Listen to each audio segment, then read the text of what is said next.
الحمد لله رب العالمين والصلاة والسلام على أشرف الأنبياء والمرسلين نبينا محمد وعلى آله وصحبه أجمعين. أما بعد, sa gabing ito sa ikapito na Muharram sa taong 1448 Ba'd al-Hijra na katumbas ng ika-21 ng June 2026, nagtitipon tayo dito sa Wisdom Islamic School sa Davao City upang ipagpatuloy ang muhadara kung saan pag-aaralan natin ang adab o ang pag-uugali sa pagsasaliksik ng kaalaman na makukuha natin sa Hadith Jibril. قال إمام مسلم رحمه الله تعالى حدثني أبو خيثمة زهير بن حرب قال حدثنا وكيع عن كهمس عن عبد الله بن بريدة عن يحيى بن يعمر وحدثنا عبيد الله بن معاذ العنبري وهذا حديثه قال حدثنا أبي قال حدثنا كهمس عن ابن بريدة عن يحيى بن يعمر قال كان أول من قال في القدر بالبصرة معبد الجهني. Mula kay Yahya bin Ya'mar, pagkatapos natin binanggit ang isnad, sinabi niya ang unang nagsalita tungkol sa qadar sa Basra ay si Ma'bad al-Juhani. فانطلقت أنا وحميد بن عبد الرحمن الحميري حاجين أو معتمرين. Kaya lumabas ako kasama si Humayd bin Abdurrahman al-Himyari upang magsagawa ng Hajj o Umrah. فقلنا لو لقينا أحدا من أصحاب رسول الله صلى الله عليه وسلم فسألناه عما يقول هؤلاء في القدر. Sabi namin, kung maabutan natin ang isa sa mga kasamahan ng sugo ng Allah sallallahu alaihi wasallam, tatanungin natin siya tungkol sa sinasabi ng mga taong ito tungkol sa qadar. فوفق لنا عبد الله بن عمر ابن الخطاب داخلا المسجد. Kaya itinakda para sa amin na matagpuan si Abdullah ibn Umar ibn al-Khattab habang pumapasok siya sa masjid. فاكتنفته أنا وصاحبي أحدنا عن يمينه والآخر عن شماله. Kaya pumuwesto kami ng aking kasama sa magkabilang tabi niya. Ang isa sa amin ay nasa kanyang kanan at ang isa naman ay nasa kanyang kaliwa.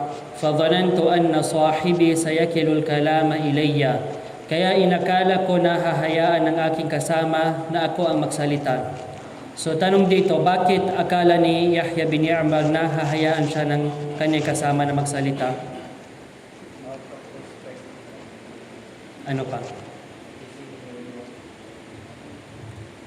Hindi natin yun makuha directly sa hadith na yun. Isa sa mga benefit kasi hindi natin alam kung sino ang una, sino ang senior sa dalawa. Pero may binanggit tayo na isa pang bagay doon. Dalawa actually. Ano yun? Bakit sabi ni Humayd al-Himyari na akala ko na hahayaan ng aking kasama na ako na magsalita? Anong una?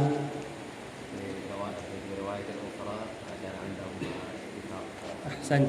So sa isang salaysay, may pagkasunduan sila. May agreement sila dalawa na si Humayd al-Himyari ang magtatanong. Ano ang ikalawang dahilan?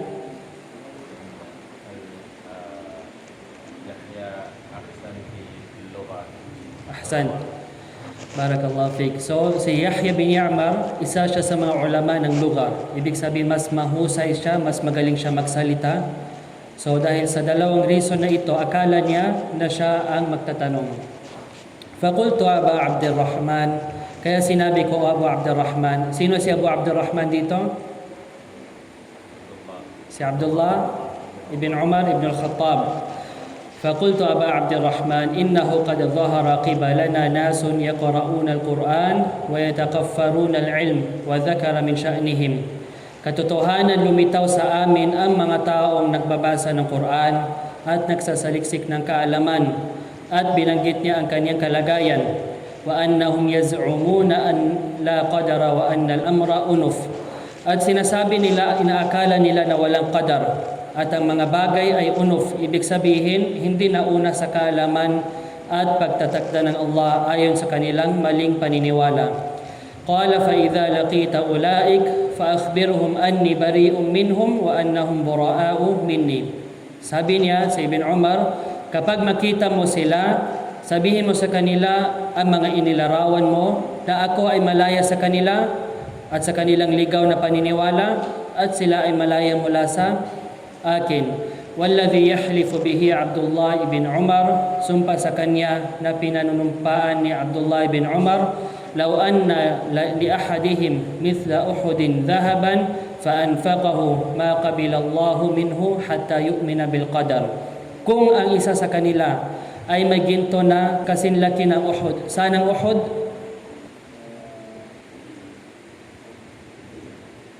Al-Madina. Saan na Madina? Madina to Davao. Al-Madina An-Nabawiyah. Al-Madina An-Nabawiyah, or ang prophetic city. So andun ang Uhud. Kung ang isa sa kanila ay may ginto na kasinlaki ng Uhud at gagastusin nila ito sa sadaqah, hindi ito tatanggapin ng Allah mula sa kanya hanggang sa maniwala siya sa Al-Qadar. At isa sa mga bagay na makukuha natin dito na hindi ko masyado napaliwanag last week ay kapag dumating ang general na tanong sa isang alim, kapag dumating ang pangkalahatan ng general na tanong sa isang alim, hindi condition na dapat niyang i-verify kung nangyari ba ito o hindi. Yani mathalan, may nagtanong kay Sheikh Fulan na sa ganitong lugar, halimbawa sa Pilipinas, may mga tao na nagsasabi ng ganito o gumagawa ng ganito. So hindi wajib sa alim na ito na i-verify kung nangyari ba ito o hindi. Dahil hindi ito ginawa ni Ibn Umar radiyallahu anhuma. Ngunit kapag dumating sa isang alim, at hindi lang sa mga ulama, kahit sa atin, kapag dumating sa atin na si Fulan at binanggit ang kanyang pangalan, ginawa niya ang ganito, sinabi niya ang ganito, ganito ang ginawa niya, ganito ang sinabi niya mula sa kaligawan, mula sa mga kasalanan, walang duda mula sa mga natutunan natin sa mga ulama at sa mga masyayikh tulad ni Sheikh Arafat al-Muhammadi, kailangan natin ng katibayan ay nadalil. Saan ang katibayan mo na si Fulan nagsabi ng ganito? Saan ang katibayan mo na si Fulan ay ginawa niya ang ganito? So, wag natin agad tanggapin. At dito kailangan natin i-verify kung ginawa ba ng tao na ito ang ganitong bagay o hindi. Ngunit kapag dumating ang general na katanungan sa ganitong lugar, tulad sa kisa na ito, sa Basra may mga tao na inakala nila na walang qadar, hindi sinabi ni Ibn Umar na saan ang dalil mo ila akhirih. Kaya dapat natin intindihin ang pagkakaiba ng pangkalahatang tanong kung saan hindi binanggit ang pangalan ng tao at ng specific na tanong at kung saan binanggit ang pangalan. At papasok tayo sa hadith Jibril na yun bidnillah ta'ala sa gabi na ito sa ikatlong klase. ثم قال حدثني أبي عمر بن الخطاب قال بينما نحن عند رسول الله صلى الله عليه وسلم ذات يوم. Pagkatapos sinabi niya, iniulat sa akin ng aking ama, si Umar ibn al-Khattab. Sinabi niya, habang kami ay nakaupo kasamang sugo ng Allah sallallahu alaihi wasallam. Habang kasama namin ang sugo ng Allah, dahil sa riwayat ni Muslim, hindi binanggit na nakaupo sila. Habang kami kasama namin ang sugo ng Allah sallallahu alaihi wasallam isang araw. So ang portion na ito, may makukuha tayong dalawang benefit. Ang unang faida, ang unang aral dito, tulad na nabanggit natin sa unang klase kung hindi ako nakakamali, makukuha natin dito ang importance na binibigay ng mga salaf sa pagtuturo sa kanilang mga anak.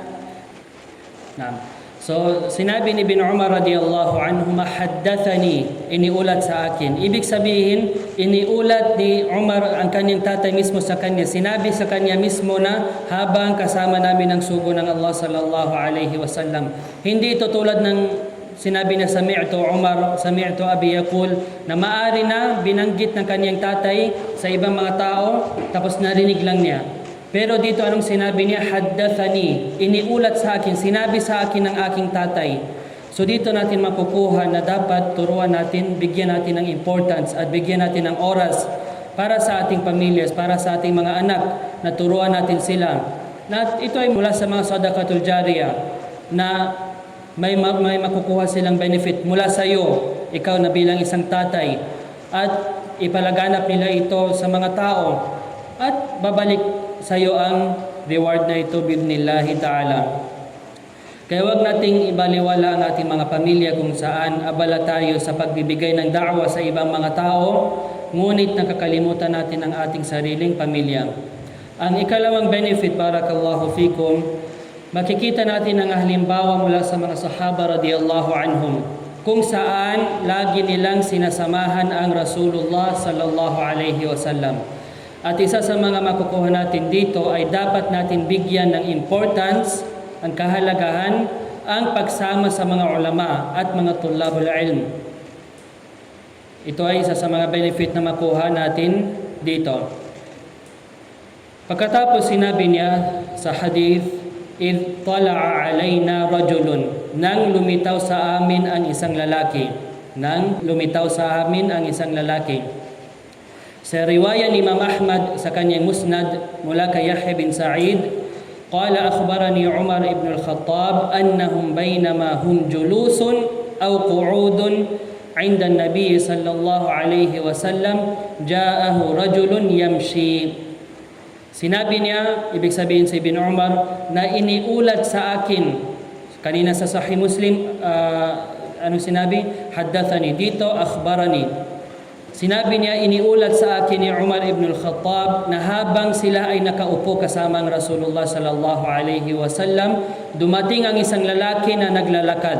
At dito natin makukuha ano ang ginagawa ng mga sahaba. Dahil sa riwaya ni Imam Muslim, sinabi niya, habang kasama namin ang Rasulullah. So may possibility na nakatayo sila. May possibility na naglalakad sila ila akhirih.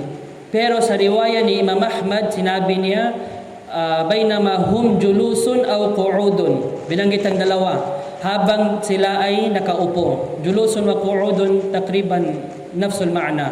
Ibig sabihin nakaupo. So ibig sabihin kasama ng mga sahaba ang Rasulullah sallallahu alaihi wasallam habang sila ay ano ginagawa nila? Nakaupo. At ja'ahu rajulun yamshi. At dumating itong lalaki na ito naglalakad. Ibig sabihin, hindi siya nakasakay. Pumasok siya, dumating siya sa pagtitipon na ito habang siya ay naglalakad. Ittala'a alayna rajulun, nang lumitaw sa amin ang isang lalaki, shadidu bayadi thiyab, na may sobrang puting damit. At sa riwaya ni Ibn Abi Shayba, sino si Ibn Abi Shayba? Binanggit natin ito sa unang klase. Ano ang alaka ni Ibn Abi Shayba kay Imam Muslim rahimahullah ta'ala? Man yujib? Ahsan. Teacher ni Imam Muslim at ano pa, may binanggit tayo na specific na bagay doon.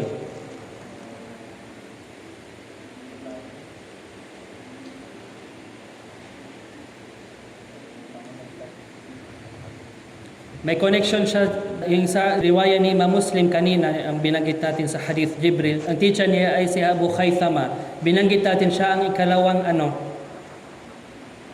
ikalawang sheikh na kung saan nag-narrate si Imam Muslim ng napakaraming ahadith.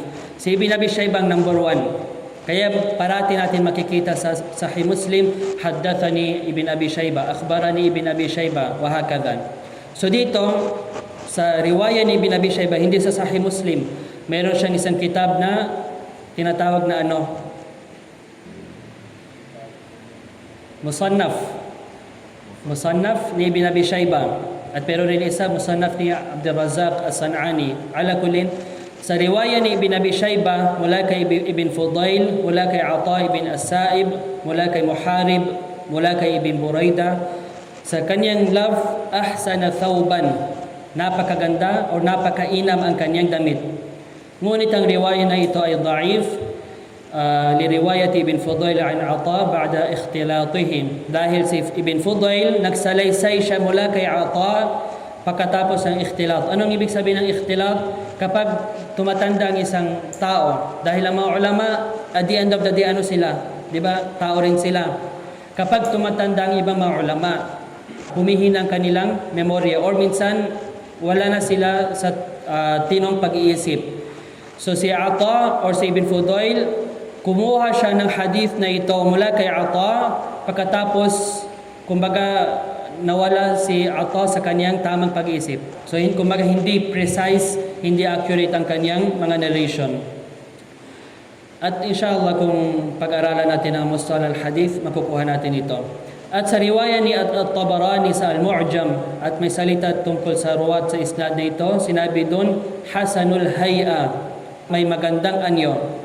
So hindi lang siya nakasuot ng puti, bagkos ito ay mula sa pinakamainam at pinakamagandang damit. At tandaan natin na kumukuha tayo dito ng mga adab ng talabul ilm mula sa hadith na ito. Dumating ang lalaking ito upang turuan ng mga sahaba at ang umma na ito tungkol sa din, tungkol sa relihiyon. At kabilang dito ay ang mga adab ng isang talibul ilm. Kaya makukuha natin dito na kapag dumadalo tayo sa mga pagtitipon ng kaalaman, sa mga durus, sa mga muhadara, sa mga daurat, dapat natin suotin ang pinakamainam na damit at dapat nasa maayos tayong anyo. Hindi yung dadalo tayo sa mga pagtitipon ng kaalaman na nakasuot tayo ng pambahay, nakasuot tayo ng pajama, nakasuot tayo ng sando, nakasuot tayo ng short, at iba pang mga damit na hindi angkop sa mga marangal na pagtitipon na ito. At mula sa pinakamainam na damit o thobe na maaaring suotin ay anong kulay?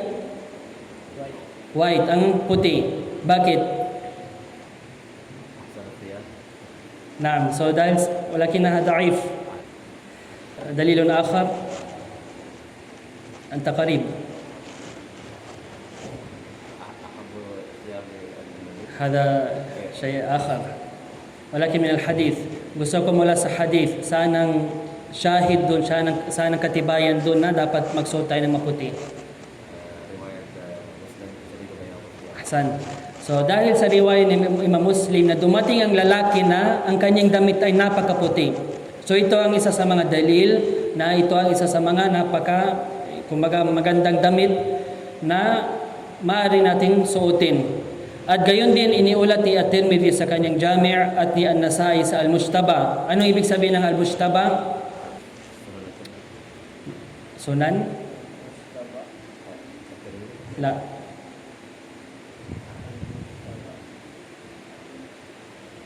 ذكرت روى الترمذي في جامعه والنسائي في المجتبى. إذن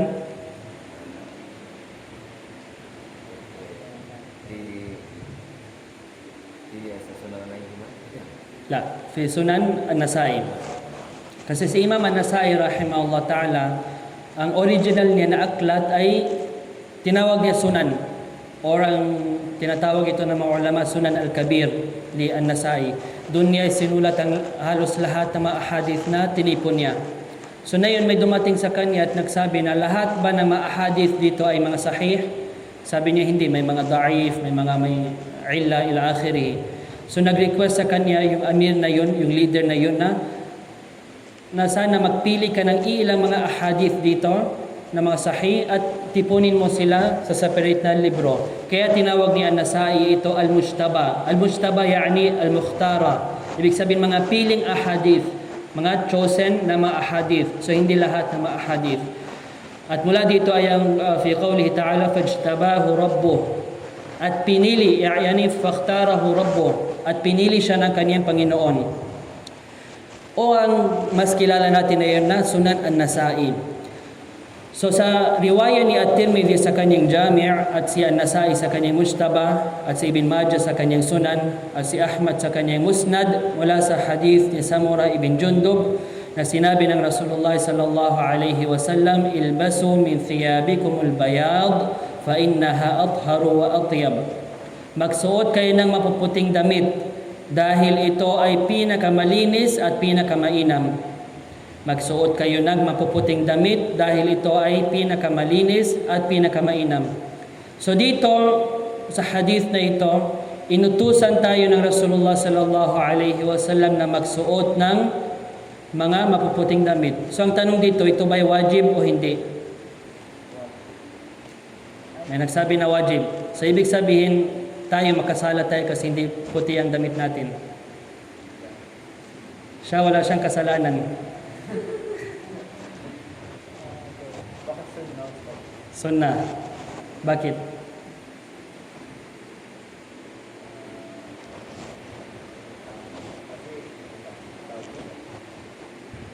Tinanggap ni Prophet Muhammad sallallahu alaihi wasallam yung action ng mga sahaba. Kaya siya naging Hindi.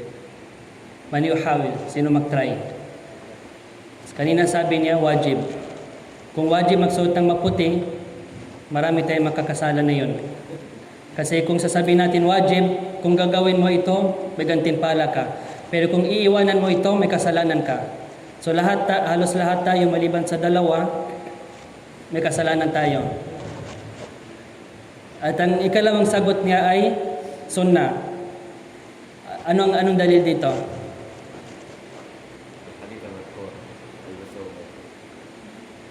ايش فيه؟ أمر مندوب من النبي صلى الله عليه وسلم لكن ما ذكر عقاب للصلاة. ولكن هي فعل أمر وفعل أمر يدل على الوجوب إلا إذا هناك صارف. Unless may binanggit dito na exception pero hindi binanggit dito.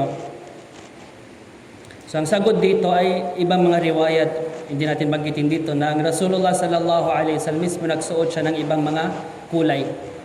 Kaya sinabi niya Ash-Shawkani rahimahullah ta'ala, wal amru fi hadha al-hadith kama qala al-allamah Ash-Shawkani rahimahullah ta'ala laysa lil-wujub bal lin-nadab. Sinabi niya Ash-Shawkani rahimahullah ta'ala na ito ay hindi obligasyon, bagkus ito ay sunnah. Gets mo? Wala tayong kasalanan inshallah. So, ibig sabihin kung susuot tayo ng ibang kulay, walang problema. Ngunit ang punto dito ay dapat tayong magsuot ng maganda at maayos na damit. Kung meron kang maputing thobe, may muhadara, may dars, may dawra, may khutbah, suotin natin ito. So, shadidu bayadi thiyab na may sobrang puting damit. Shadidu sawadi sya'ar at sobrang itim ng buhok. At sa riwaya ni Ibn Majah mula kay Ali bin Muhammad mula kay Waki', sinabi niya shadidu sawadi sya'ri ra'si at sobrang itim ng buhok sa ulo. So sa riwaya ni Muslim sinabi lang sobrang itim ang buhok. Sa riwaya ni Ibn Majah binanggit dito saan anong parte ng katawan na maitim. Sinabi dito ar-ra's ang ulo. At sa riwaya ni Ibn Hibban sa kanyang sahih, if jaa shadidu sawadil lihya, nang dumating ang lalaking may sobrang maitim na balbas. So sa dalawang riwaya binanggit dito na ano ang maitim dito? Ang buhok sa ulo at ang lihya at ang balbas, ang beard. At isa sa mga adab na makukuha natin dito ay ayusin natin ang ating anyo. Halimbawa kapag mahabang ating buhok o balbas, suklayan natin. Hindi tulad ng mga dumadalo sa mga pagtitipon at ang kanyang buhok ay parang kakagising lang ila akhirih. At sa Mu'jam al-Kabir ni Al-Tabarani sinabi niya, "Idh atahu rajulun hasanul wajhi tayyibur rih naqiyyu thawb." Nang dumating sa kanya ang isang lalaki na may magandang mukha, magandang amoy at malinis na thawb. At sa riwaya ni An-Nasai mula sa hadith ni Abi Hurairah at Abi Dharr radhiyallahu anhuma, "Idh aqbala rajulun ahsanun nasi wajhan wa atyabun nasi rihan kana thiyabuhu lam yamassaha danasun." Nang dumating ang isang lalaki na pinakamagandang mukha, pinakamabango sa mga tao at para bang hindi nadapuan ng anumang dumi ang kanyang damit. Ibig sabihin malinis ang kanyang damit. Ano ang makukuha natin dito? Ay mula sa pagkakumpleto ng magandang anyo ng isang tao, ay suotin niya ang pinakamainam na damit na meron siya. Plantsahin niya kung kailangan niya ito plantsahin. Suklayan niya ang kanyang sarili kung kailangan. At maglagay siya ng perfume, magpabango siya. at gawin ang iba pang mga bagay na palatandaan na inayos niya ang kanyang sarili at naghanda siya para sa pagtitipon na ito. Hindi ba kapag pumupunta tayo sa pagtitipon, halimbawa sa trabaho o sa anumang mga pagtitipon sa mga mundong bagay, o kapag bibisitahin natin ang isang tao, may mataas na katayuan, magsusuot tayo ng magandang damit. Hindi lang magandang, pinakamagandang damit. Ayusin natin ang ating anyo at magpapabango. Kung ganito ang kalagayan natin sa mga mundong bagay, mas karapat dapat natin itong gawin sa pagtitipon ng kaalaman sa majalisul ilm, kung saan pinag-aaralan natin kung ano ang sinabi ng Allah at kung ano ang sinabi ng Rasulullah sallallahu alaihi wasallam. Qala shadidu sawadi ash-sha'r, at sobrang itim ng buhok, la yura alayhi atharu as-safar wa la ya'rifuhu minna ahad. Hindi makikita sa kanya ang palatandaan ng paglalakbay ng isang traveler. Hindi makikita sa kanya anumang sign ng isang traveler. At walang nakakakilala sa kanya mula sa amin. At sa riwaya ni Imam Ahmad rahimahullah ta'ala sa kanyang musnad mula kay Yahya bin Sa'id, فَنَظَرَ الْقَوْمُ بَعْضُهُمْ إِلَى بَعْضٍ مَا نَعْرِفُ هَذَا وَمَا هَذَا بِصَاحِبِ سَفَرٍ. Kaya nagtinginan ang mga tao sa isa't isa. At sinabi nila, hindi namin ito kilala at hindi rin ito isang manlalakbay. Yani mathalan, isipin natin may pumasok dito na yon, biglaan. At hindi natin kilala. At wala siyang anumang palatandaan na siya ay isang traveler. So, bakit nila ito sinabi? Hindi nila kilala at hindi rin makita sa kanya ang palatandaan ng isang musafir. Sinabi ni At-Tibi rahimahullah ta'ala sa kanyang syarh sa Al-Kashif عن حقائق السنن يعني تعجبنا من كيفية إتيانه ووقع في خاطرنا أنه ملك أو من الجن. Ibig sabihin na mangha kami na kumbaga nagulat kami sa paraan ng pagpunta niya at pumasok sa isipan namin na baka siya ay isang anghel o siya ay isang jin. لأنه لو بشرا إما أن يكون من المدينة أو غريبا ولم يكن من المدينة. Dahil kung siya ay isang tao, siya ay isang human being, maari na mula siya sa Madina, o isa siyang estranghero, isa siyang stranger na hindi taga Madina. Lianna la na'rifuhu wa lam yakun ityanuhu min ba'd, liannahu lam yakun alayhi atharu safar min al-ghubari wa ghayrihi. Dahil hindi namin siya kilala, ang mga nasa pagtitipon na yun, walang kahit isa sa kanila na nakakakilala sa kanya, at wala siyang anumang palatandaan na galing siya sa malayo. Dahil dati, kung halimbawa kung magpunta tayo sa Madina, ano ang dadaanan natin? Hindi ba desierto? So anong meron sa desierto? Mainit, ano pa? Sand, mga alikabok, ila akhiri. Kapag siya ay isang musafir, nakakarating lang niya sa biyahe, dapat medyo hindi malinis ang kanyang damit. Dapat may mga alikabok ang kanyang buhok. Dapat may mga alikabok. At bakit binanggit dito na magandang kanyang amoy? Baka pawisin tayo, ila akhirihin. So wala silang nakita anumang sinyales, anumang palatandaan na siya ay isang musafir. Ibig sabihin, kung taga Madina siya, dapat kilala siya ng kahit isa man lang sa kanila. At kung galing naman siya sa malayong lugar, dapat makikita sa kanya ang mga palatandaan ng isang musafir. Dapat may alikabok ang kanyang buhok at damit dahil sa pagdaan niya sa desierto. Ngunit dito hindi nila siya kilala at hindi rin nila nakita sa kanya ang mga palatandaan ng paglalakbay. Hatta jalasa ila Nabi sallallahu alaihi wasallam فأسند ركبتيه إلى ركبتيه ووضع كفيه على فخذيه. Hanggang na dumating siya. Paano siya dumating? Nakasakay? Naglalakad. Na dumating siya, sinabi sa riwaya ni Imam Muslim, hanggang sa umupo siya sa harapan ng Rasulullah sallallahu alaihi wasallam at idinikit niya ang kanyang mga tuhod sa mga tuhod niya at inilagay niya ang kanyang dalawang palad sa kanyang mga hita.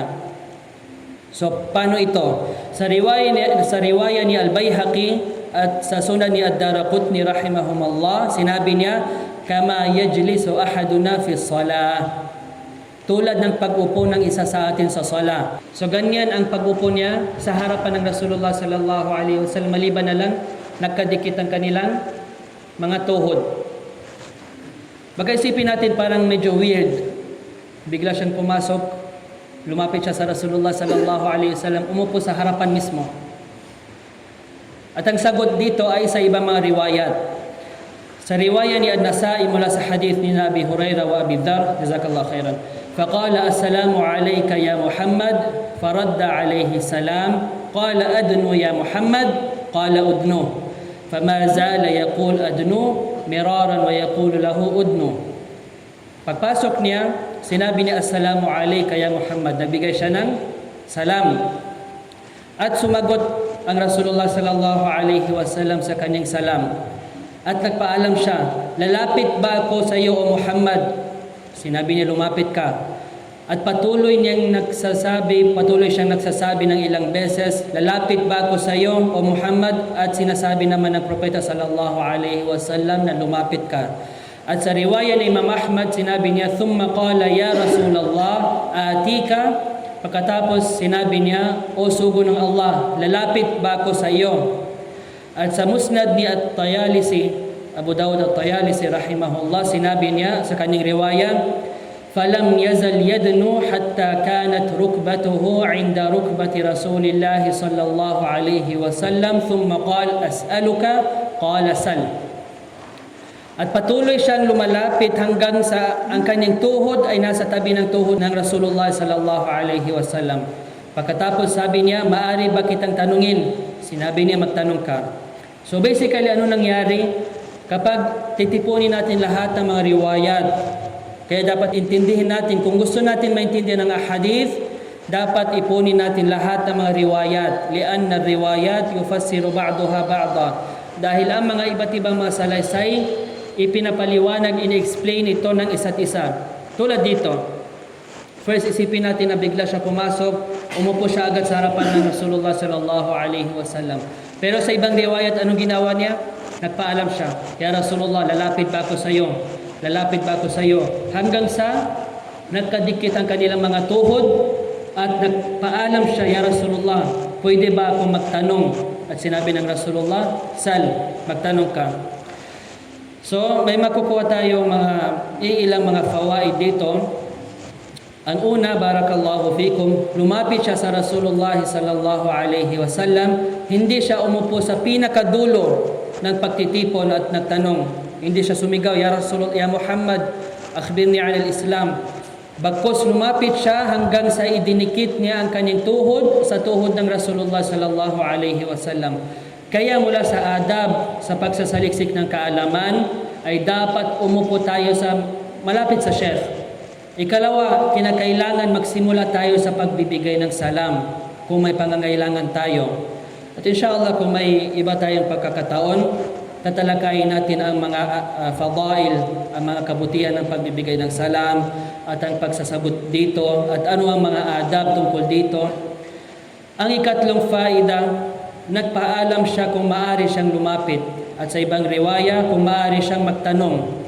Huwag nating biglang lapitan ng isang sheikh at agad magtanong, ya sheikh, anong hukom na ganito at ganyan? Bagkus tanungin natin muna, kung maaari ba tayo magtanong, ya sheikh, pwede ba ako magtanong? May sual ako, pwede ba ako magtanong? Angkop ba ang oras na ito? Appropriate ba ang hal yunasib hadal waqt? Appropriate ba ang oras na ito? Dahil baka busy ang sheikh, o baka may iba siyang ginagawa, o baka hindi siya handang sumagot. Kaya mula sa magandang pag-uugali ay tatanungin muna natin. Kung sasabihin niya na pwede ka magtanong, magtanong ka. Pero kung sasabihin niya na hindi, maghanap ka ng ibang pagkakataon kung saan mas appropriate ang oras at lugar para sa sual. At sinabi ni At-Tibi rahimahullah ta'ala sa Al-Kashif, وَإِنَّمَا جَلَسَ هَكَذَا لِيَتَعَلَّمَ الْحَاضِرُونَ جُلُوسَ السَّائِلِ عِنْدَ الْمَسْئُولِ. Bagkus umupo siya ganito, sa ganitong anyo, upang matutunan ng mga nasa pagtitipon. Sino ang mga nasa pagtitipon? Mga sahaba radiyallahu anhum.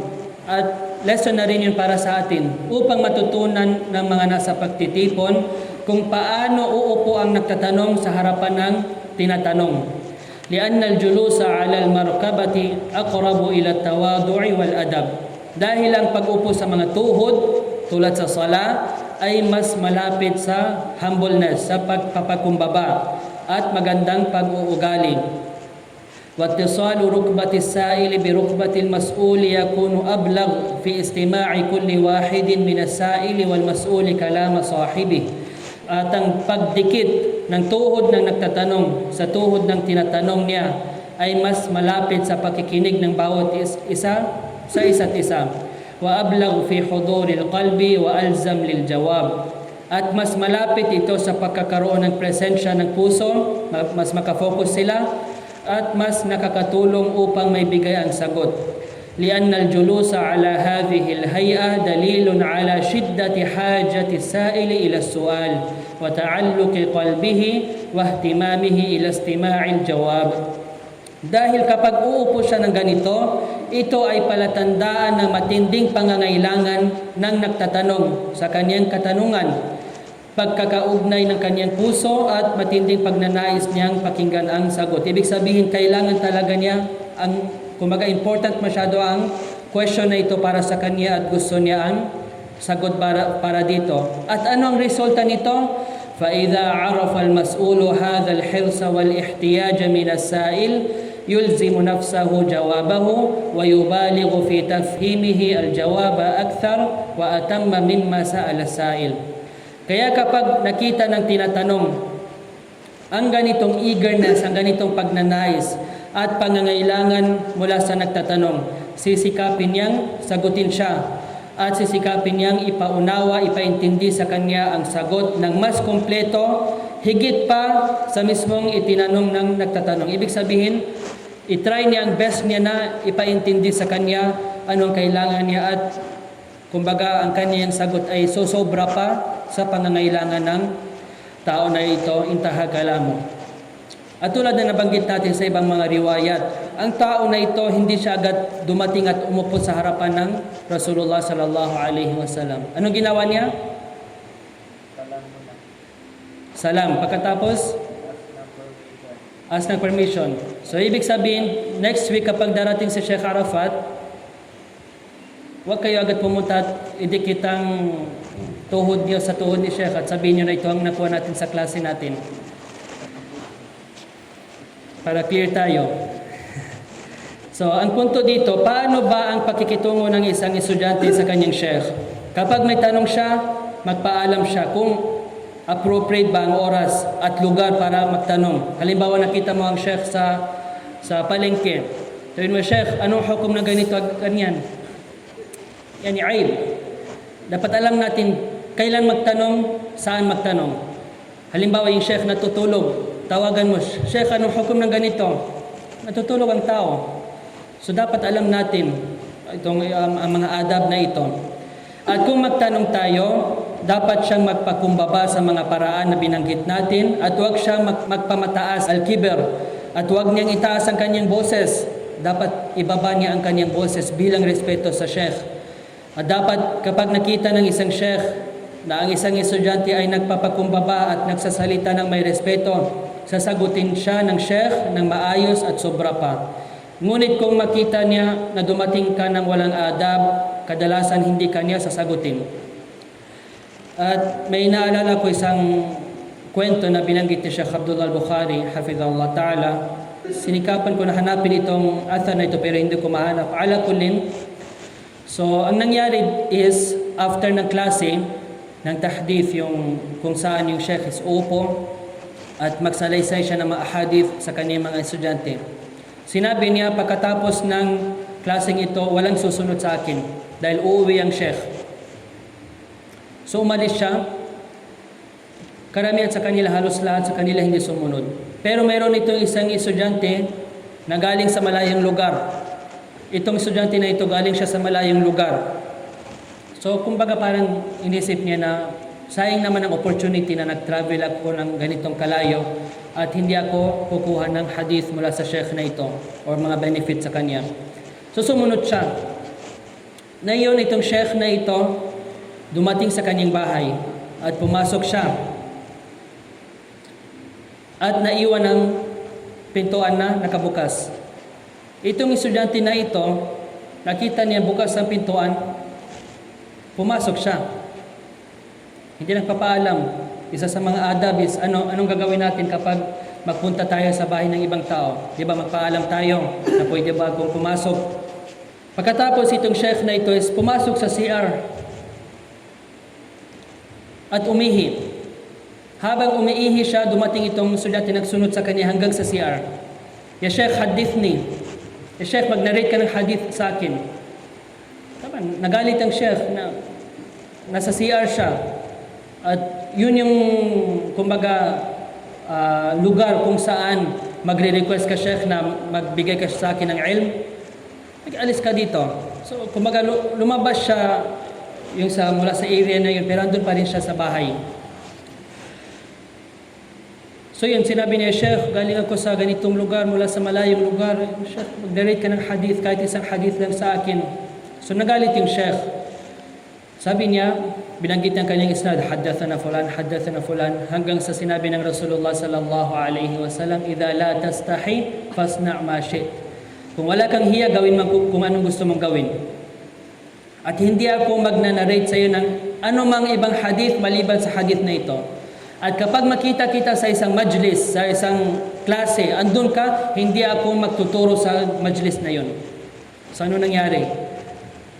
Tulad ng sinabi ni Sheikh Abdullah Hafidhahullah Ta'ala, Sheikh Abdullah Bukhari, ano yan? Porket na traveler ka lang, galing ka sa ibang lugar, naiwanan mo lahat ng mga adab. So dahil lang sa kanyang kabastusan, at wala tayong ibang term maliban doon na alam mo, nasa CR ang Sheikh, first, sumunod ka sa kanya kahit sinabi niya hindi pwede magsunod, pumasok ka sa kanyang bahay na hindi nagpapaalam, sumunod ka sa kanya hanggang sa CR, at doon mo pa siya sinabihan niya, Sheikh, mag-narrate ka ng hadith sa akin. So dahil sa kanyang kabastusan, wala siya nakuha. At nadamay pang ibang mga estudyante. Yani isipin natin na may 1,000 na mga estudyante sa isang masjid. Nakita ng Sheikh na yun, andun yung talib na yun, hindi siya magtuturo doon. So kaya itong mga adab dapat matutunan natin. At gayon din mula sa mga adab ay dapat magsagawa tayo ng dua para kay Sheikh. Sasabihin natin halimbawa, ahsanallahu ilaykum, naway maging mabuti ang Allah sa inyo. Barakallahu fikum, naway biyayaan kayo ng Allah. Jazakumullahu khairan, naway gantimpalaan kayo ng Allah, ng kabutihan. At iba pang mga magagandang dua. وقال يا محمد أخبرني عن الإسلام. At sinabi niya, O Muhammad, ipaalam mo sa akin ang tungkol sa Islam. فقال رسول الله صلى الله عليه وسلم الإسلام أن تشهد أن لا إله إلا الله وأن محمدا رسول الله وتقيم الصلاة وتؤتي الزكاة وتصوم رمضان وتحج البيت إن استطعت إليه سبيلا. Sinabi ng Rasulullah, ang Islam ay ang pagsaksi na la ilaha illallah at si Muhammad ay ang sugo ng Allah, at ang pagtatayo ng sala, ang pagbibigay ng zakah, ang pag-aayuno sa Ramadan, at ang pagsasagawa ng Hajj sa bahay kung may kakayahan ka. So basically, ang 5 pillars ng al-Islam. At hindi natin kukunin ang details nito dahil ang goal natin dito, ang hangad natin sa klase na ito ay kukunin natin ang adab ng talabul ilm. At ang karamihan dito ay makukuha rin natin sa Al-Fiqh Al-Muyassar sa klase ni Ustaz Salman Hafidhahullah Ta'ala. Qala sadaq. Sinabi niya, pagkatapos, di ba nagtanong siya, ipaalam mo sa akin anong Islam. Sinagot ng Rasulullah, ito ang 5 pillars ng Islam. Sinabi ng tao na ito, totoo ang sinabi mo, tamang sagot mo. Qala fa'ajibna lahu yas'aluhu wa yusaddiquhu. Sinabi niya, nagtaka kami sa kanya. Tinatanong niya siya, pagkatapos siya rin ang nagsasabi na tamang sagot. Yani halimbawa na may magtanong sa iyo, anong Islam? Tapos sinabi mo na ito ang 5 pillars ng Islam. Tapos yung nagtatanong sa iyo na hindi ninyo kailanman nakita, sinabi na tamang sinabi mo. Di ba? Something strange, magtaka tayo. So ito rin ang nangyari sa mga sahaba. At binanggit ni Sheikh Muhammad Al-Ethiopi rahimahullah ta'ala at ibang-ibang mga riwayat. Sa hadith ni Abi Hurairah at Abi Dhar sa An-Nasai, falamma sami'na qawlu ar-rajul sadaqta ankarnahu. Noong narinig daw nila mula sa kanya na totoo ang sinabi mo, tamang sagot mo, kinontra namin siya. Kumaga parang pinagalitan namin siya. At sa riwaya ni Matar al-Warraq, unzuru ilayhi kayfa yas'aluhu wanzuru ilayhi kayfa yusaddiquhu. Tignan ninyo siya kung paano niya siya tinatanong, paano niya tinatanong ang Rasulullah sallallahu alaihi wasallam, at tignan ninyo kung paano niya sinasabi na tamang yung sagot. At sa hadith ni Anas, unzuru wa huwa yas'aluhu wa huwa yusaddiquhu ka'annahu a'lam minhu.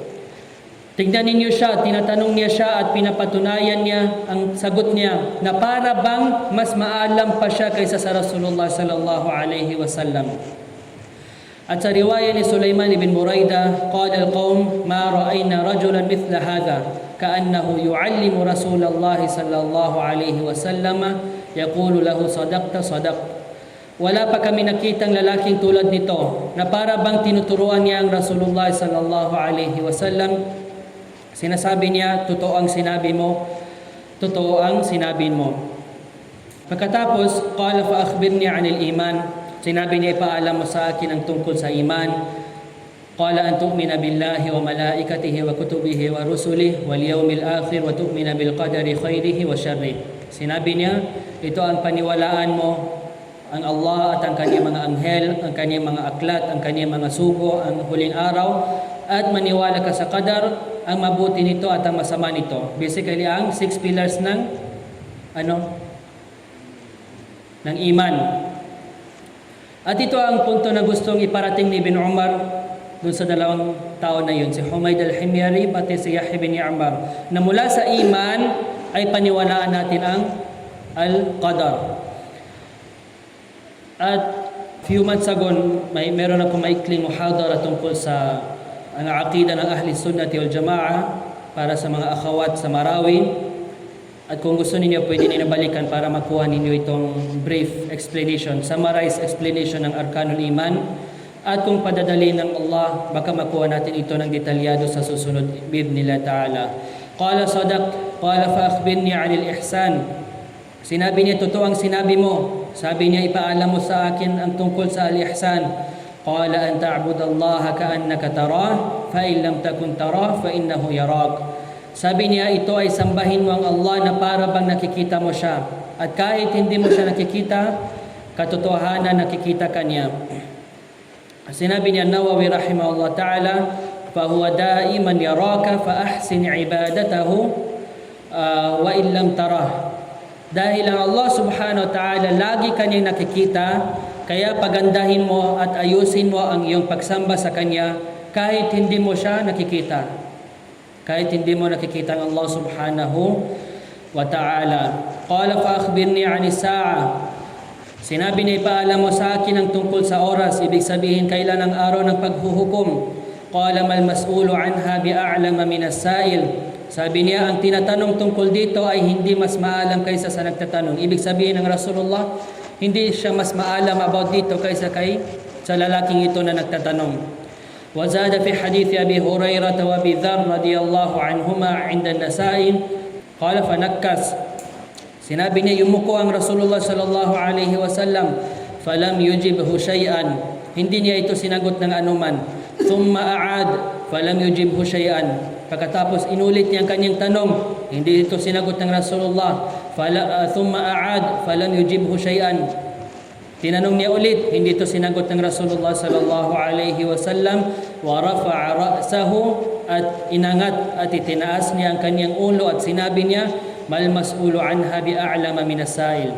Ang tinatanong tungkol dito ay hindi mas maalam kaysa sa nagtatanong. Ibig sabihin, tinanong ang Rasulullah sallallahu alaihi wasallam tungkol dito ng ilang beses? 3 beses. At habang nakayuko siya, hindi siya sumagot. Hanggang sa sinabi niya yun. At isa sa mga faida na makuha natin, tulad na nabanggit sa Al-Fath ni Ibn Hajar, Al-Fathul Bari, هذا السؤال والجواب وقع بين عيسى بن مريم وجبريل عليهم الصلاة والسلام لكن كان عيسى سائلا وجبريل مسؤولا. Ang pangyayari na ito, ang tanong na ito ay nangyari rin sa pagitan ni Isa alayhi salam at si Jibril alayhi salam. Ngunit sa story na yun, ang nagtatanong ay si Isa alayhi salam at ang tinatanong ay si Jibril alayhi salam. قال الحميدي في نوادره حدثنا سفيان قال حدثنا مالك بن مغول عن إسماعيل بن رجاء عن الشعب قال سأل عيسى بن مريم جبريل عن الساعة. Tinanong ni Isa ibn Maryam si Jibril tungkol sa oras. Qala fantafada bi ajnihatihi wa qala mal mas'ulu anha bi a'lama min as-sa'il. Kaya ikinampay niya ang mga pakpak niya at sinabi niya, ang tinatanong tungkol dito ay hindi mas maalam kaysa sa nagtatanong. At isa sa mga makukuha nating aral dito, nang kapag hindi mo alam ang sagot, anong sasabihin natin? Allahu a'lam, la adri, hindi ko alam. Sino ba ang nagbigay sa atin ng otoridad na magsalita tungkol sa din ng Allah subhanahu wa ta'ala na walang kaalaman? Sa Sahih al-Bukhari, sa isinulat Imam al-Bukhari rahimahullah ta'ala, babun ما كان النبي صلى الله عليه وسلم يسأل مما لم ينزل عليه الوحي فيقول لا أدري. Kabanata, at kung gusto ninyo makita ang fiqh ni Imam al-Bukhari, tingnan ninyo ang mga abwab, yung tabwibat niya, yung mga bab sa Sahih al-Bukhari. Doon mo malalaman ang fiqh, ang pag-unawa ni Imam al-Bukhari. Sinabi niya, kapag tinanong ang propeta sallallahu alaihi wasallam tungkol sa isang bagay na hindi pa ibinaba sa kanya ang al-wahi, ang revelasyon, sasabihin niya, sinasabi ng propeta sallallahu alaihi wasallam, hindi ko alam. At kung ang Rasulullah sallallahu alaihi wasallam ang nagsasabi na hindi ko alam, habang si Jibril alaihi salam ay bumababa sa kanya, dala niya ang revelasyon mula sa tagapaglikha, tayo pa kaya na hindi bumababa sa atin ang revelasyon? At makikita mo ito sa mga tagapagmana ng mga propeta, mga warathatul anbiya, ang mga ulama, na maraming beses nilang sinasabi na la adri, hindi ko alam. At ito ay palatandaan ng kanilang kaalaman. At hindi ko rin mabilang sa aking experience na ilang beses ako nagtanong kay Sheikh Abdul Muhsin Al-Abbad, hafidhahullah ta'ala, at ang sinasagot lang niya sa akin ay la adri, is'al ghairi. Hindi ko alam, magtanong ka sa iba. Ito, muhaddith ng Al-Madina na nagturo ng ilang taon, at least 50 years sa Masjid Nabawi. Tinapos niya ang Kutubus Sitta, Sahih al-Bukhari. Nabanggit natin ang Kutubus Sitta kasama ang mga isnad, lahat na yun. Pero sinasabi niya, la adri, magtanong ka sa iba. Qala fa akhbirni 'ani as-sa'a, qala mal mas'ulu 'anha bi'a'lama min as-sa'il. Qala fa akhbirni 'an amaratiha, sinabi niya, ipaalam mo sa akin ang tungkol sa mga palatandaan nito. Qala an talida al-amatu rabbataha wa an tara al-hufata al-'urata al-'alata ri'a asya yatatawaluna fil bunyan. At pinanggit niya dito ang dalawang palatandaan mula sa mga palatandaan ng Yawmal Qiyamah. Ang una ay na ipapanganak ng isang aliping babae ang kanyang amo, at makikita mo ang mga nakapaa, hubad, mahirap at tagapag-alaga ng kambing na nagpapataasan sa mga gusali. Ang kahulugan ng una na ipapanganak ng isang aliping babae ang kanyang amo ay tulad ng binanggit ni Sheikh Saleh Al-Fawzan hafidhahullah ta'ala, ay magiging masuway ang anak sa kanyang mga magulang hanggang sa umabot sa punto na para bang siya ang amo ng kanyang mga magulang. At hindi ba nakikita natin ito na yon, na kumbaga ang mga anak sila ay parang mga amo ng kanilang mga magulang, wal'iyadu billah. Ang pangalawa, ibig sabihin, may isang ibang riwaya na binanggit al-Arab, nabanggit doon ang mga Arab ang tinutukoy dito. So ibig sabihin, ang mga Arab na mahihirap at nakatira sa desyerto ay magkukumpit sila sa paggawa ng pinakamataas na mga gusali, na mga building.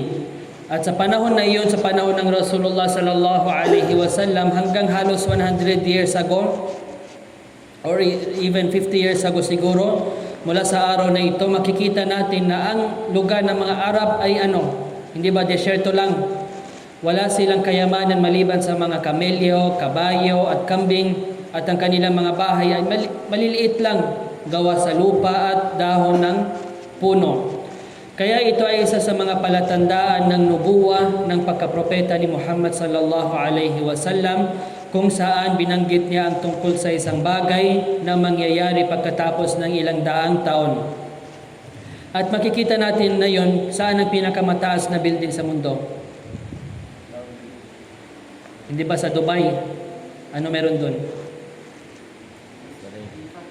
Burj Khalifa na nasa almost 700-800 meters. At sa Saudi Arabia na yun, sa Jeddah, may ginagawa pa silang building na almost 1 kilometer. So itong mga Arab na sinabi ng Propeta sallallahu alaihi wasallam na nag-alaga lang ng kambing, mga mahirap, walang sapatos, ang damit nila is hindi maayos, biglaan magkukumpit sila ng paggawa ng matataas na mga building. At ito ay isa sa mga alamatun nubuwa. Qala thumma intalaqa falabithtu maliyan, pagkatapos umalis siya at nanatili ako ng matagal sa aking lugar. Sinabi ni Sheikh Muhammad Adam al-Ethiopi sa kanyang aklat Al-Bahr al-Muhit, maliyan bitashdid al-ya ay waqtan tawilan. Ang ibig sabihin ng maliyan, ibig sabihin na nananatili siya ng mahabang oras. At sa riwaya ni An-Nasai, falabithtu thalathan, nanatili ako ng 3. At sa riwaya ni Abi Dawud wa Tirmidhi annahu qala dhalika ba'da 3. Binanggit na sinabi niya ito pagkatapos ng 3. At sa Sharh Sunnah lil Baghawi ba'da 3, pagkatapos ng 4. Sinabi ni Sheikh Muhammad Adam al-Ethiopi rahimahullah ta'ala wa zahiru hadha annahu ba'da 3 layalin. At ang maliwanag na kahulugan nito ay pagkatapos ng 3 gabi. Ibig sabihin na natili si Umar ibn al-Khattab ng 3 gabi bago siya tinanong ng Rasulullah sallallahu alaihi wasallam. Wa fi zahiri hadha mukhalafatu liqawlihi fi hadith Abi Hurairah radhiyallahu anhu ba'da hadha. Sa ibang riwaya, sa riwaya ni Abi Hurairah sinabi, thumma adbara ar-rajul faqala Rasulullah sallallahu alaihi wasallam ruddu alayya ar-rajul fa akhadhu liyarudduhu فلم يروا شيئا فقال النبي صلى الله عليه وسلم هذا جبريل الحديث. Pagkatapos nung tumalikod ang lalaki, sinabi ng Rasulullah sallallahu alaihi wasallam na hanapin ninyo siya at ibalik ninyo siya sa akin. Kaya sinubukan nila na ibalik siya, ngunit hindi na nila nakita. Kumbaga, bigla nawala ang taong yun. Kaya sinabi ng Rasulullah, ito ay si Jibril. فيحتمل الجمع بينهما أن عمر رضي الله عنه لم يحضر قول النبي صلى الله عليه وسلم لهم في الحال بل كان قد قام من المجلس. Kaya paano natin intindihin na itong dalawang salaysay na ito? Isa sa mga possibility daw ay wala na doon si Umar ibn al-Khattab nung sinabi ng Rasulullah ito na ibalik niyo sa akin ang lalaki na yon. فأخبر النبي صلى الله عليه وسلم الحاضرين في الحال وأخبر عمر بعد 3 إذ لم يكن حاضرا وقت إخبار الباقين والله تعالى أعلم. Kaya maaring pagsamahin natin ang dalawang salaysay na sa ganitong paraan na si Umar radiyallahu anhu ay hindi nakadalo, wala siya doon sa pagtitipon. Ibig sabihin umalis siya agad nung sinabi ng Rasulullah, nung hinahanap ng Rasulullah ang tao na yun. Maaring umalis siya at binanggit niya ito kay Umar sa ibang pagkakataon pagkatapos ng 3 gabi.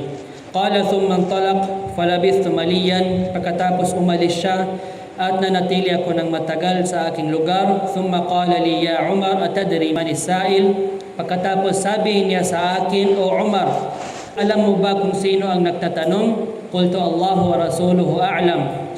Sabi ko, ang Allah at ang kanyang sugo ang higit na nakakaalam. Qala fa innahu Jibril atakum yuallimukum dinakum. Sabi niya, katotohanan siya ay Jibril. Itong tao na ito na biglang lumitaw, siya si Jibril. Dumating siya sa inyo upang turuan kayo tungkol sa inyong relihiyon. At binanggit ni Sheikh Muhammad Adam al-Ethiopi rahimahullah ta'ala ang ilang mga fawaid dito, pero babanggitin natin ang dalawa na may kaugnayan sa adab ng talabul ilm. Sinabi niya, wa minha annahu yanbaghi liman hadara majlis al-alim idha alima bi ahli al-majlis hajatan ila mas'alatin la yas'aluna anha an yas'al huwa anha liyahsul al-jawab lil jami'. Kaya nararapat sa sino mang dumalo sa pagtitipon ng isang alim kapag nalaman niya na may pangangailangan ang mga tao tungkol sa isang usapin, ngunit hindi nila ito tinatanong, na siya mismo ang magtanong dito upang makuha ang sagot para sa lahat. At hindi ito tulad ng iniisip ng ibang mga tao, Allahul Musta'an, ang mga may sakit sa kanilang puso, na sinasabi nila ang tanong na ito ay patama o kung ano pa man ang kanilang mga expression na ginagamit. Lalo na kung ang intention niya ay gusto niya magabayan ng isang tao. Ngunit kapag siya ang magsasalita, siya ang mag-a-advise, may malaking possibility na hindi siya makikinig. Ngunit kung yung sheikh yung mag-a-advise, kahit sa pamamaraan ng Q&A, sa question and answer, baka sakaling makinig siya. Kaya ipinapahintulot na magpadala ka ng katanungan kung kahit alam mo na ang sagot, kahit alam mo ang sagot nito, na maaaring maging dahilan upang magabayan ang iba. Wa minha ma qalahu Ibn al-Munayyir rahimahullah ta'ala fi qawlihi yu'allimukum dinakum, at mula dito ay ang sinabi ni Ibn al-Munayyir tungkol sa sinabi ng propeta sallallahu alaihi wasallam upang turuan kayo ng inyong relihiyon, dalalatun ala anna su'ala al-hasan yusamma ilman wa ta'lima. Ito ay nagpapatunay na ang magandang katanungan, kapag magandang tanong mo sa isang sheikh, ito ay tinatawag na ilm, kaalaman at pagtuturo. Lianna Jibril alayhi salam lam yasdur minhu siwa su'al. Dahil walang nanggaling kay Jibril maliban sa katanungan. Hindi siya nagbigay ng anumang information sa propeta sallallahu alayhi wasallam. Bakos anong ginawa niya? Nagtanong lang siya. Wa ma'a dhalika faqad sammahu an-nabiy sallallahu alayhi wasallam mu'alliman. Gayon pa man, tinawag siya ng Rasulullah sallallahu alaihi wasallam na siya ay isang muallim, isang guro. Faqad ishtahara qawluhum husnus su'ali nisful ilm. At naging kilala ang kanilang kasabihan, ang magandang katanungan ay kalahati ng kaalaman. At ito ang pinadali ng Allah subhanahu wa ta'ala para sa atin sa tatlong pagtitipon na ito. Wa ma'adiratan na medyo pinabilis ko itong last few minutes dahil sa oras, at kumuha tayo ng ilang mga adab sa pagsasaliksik ng kaalaman, at marami pa sana tayong babanggitin, ngunit dahil sa kakulangan ng oras, hindi natin ito magagawa. At isa rin sa mga hangad ng mga ikhwa is ang mga klaseng ito ay makapaghanda tayo para sa darating na Dawra Ibn Sirin next week, upang malaman natin ano ba ang mga adab sa pagsasaliksik ng kaalaman, malaman natin kung paano tayo dapat dumalo sa mga darating na klase at makamit natin ang gantimpala para dito. Hada wallahu alam wa sallallahu ala nabiyyina Muhammadin wa ala alihi wa sahbihi wa sallam wa jazakumullahu khaira.